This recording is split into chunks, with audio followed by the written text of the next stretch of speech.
Access granted.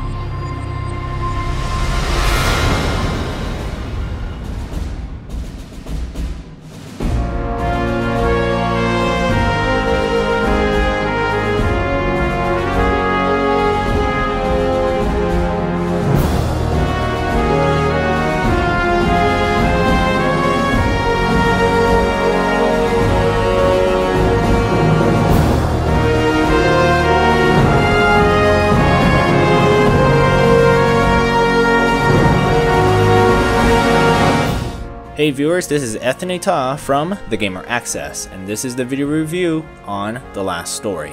The last story is a phrase that is not used lightly. When an artist does his last work, there is a feeling that it needs to achieve greatness.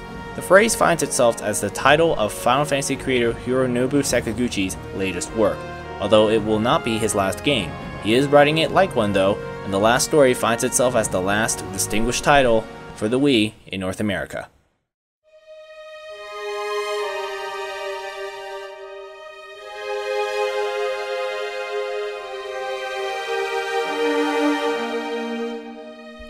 The Last Story welcomes you to Lazarus Island and its city, the capital of the Empire. You spend most of your time playing a young mercenary named Zale, a swordsman who aspires to be a knight.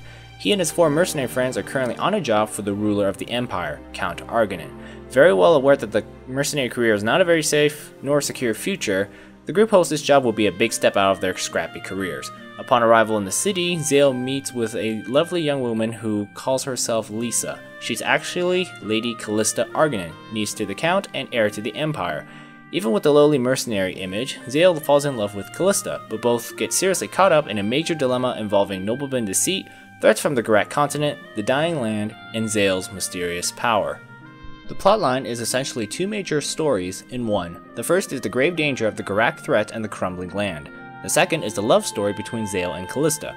On the surface, the story follows the band of young heroes saving the land with a love plot structure that is common among JRPGs. The major story concepts may not be new, but execution of the story is near impeccable. The Lazarus Island and Zale-Callista plotlines never overpower one another. The two complement each other very well to create a seamless single story. Character development is lifelike. Most of the characters are very believable, with personalities that add their unique mark to the world and atmosphere. There are some oddities. During the first few hours, it gets sidetracked a bit to establish the development of 2 characters that would otherwise get very little for the rest of the game. The Last Story also likes to exaggerate the snobby, spoiled, evil nobleman stereotype. These are minor problems in an otherwise very well expressed adventure.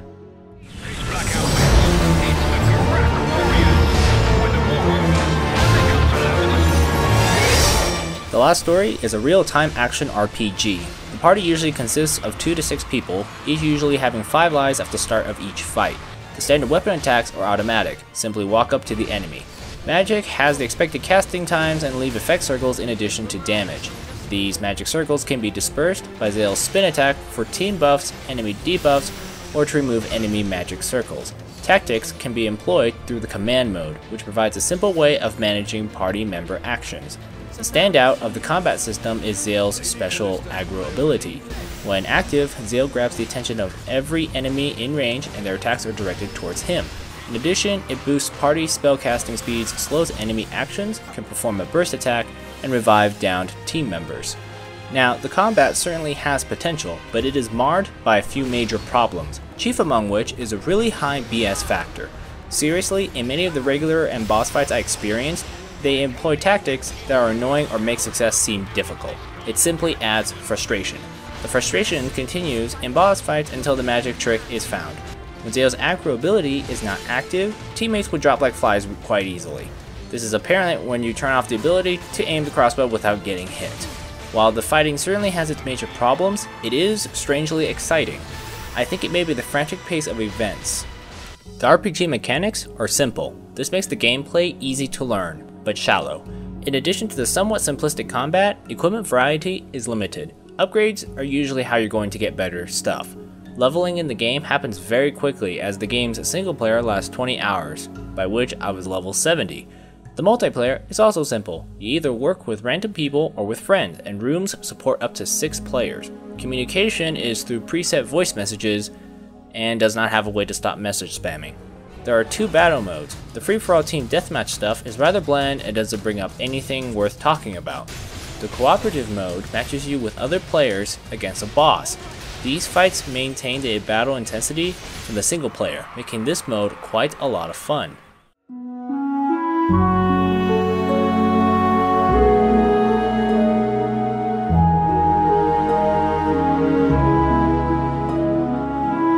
The story is very enticing, and so are the visuals. The art is some of the best I have seen in the last couple years. Consistency of the art between the full motion video and the in-game scenes was well maintained. Environments are spacious and distinct. Color was expertly used. Modeling is not blocky when important. Combat and spell effects have a lot of style and flair. Animation is good during gameplay, but incredible during most cutscenes. Seriously, some of the cutscenes are so well created that I would be asking myself, why would I ever need high definition? Now, there is a price to pay for all of this beauty. That price is framerate problems. There are a lot of graphically intense scenes where the framerate drops down some levels. Milady. It's okay. Nobody's listening. You have my special permission. I am truly grateful for your kind words, milady.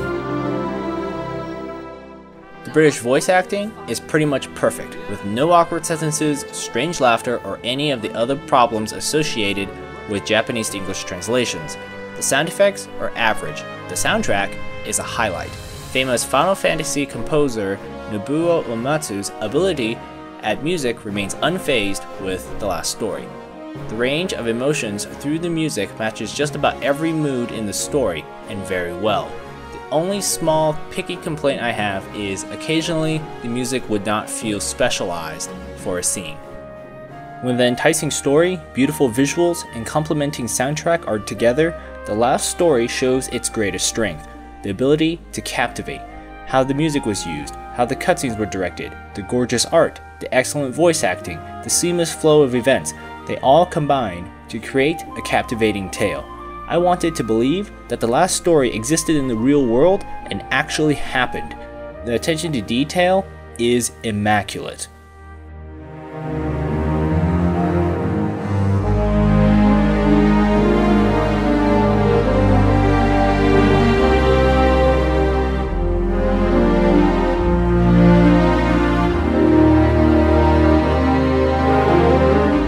The Last Story is truly something special.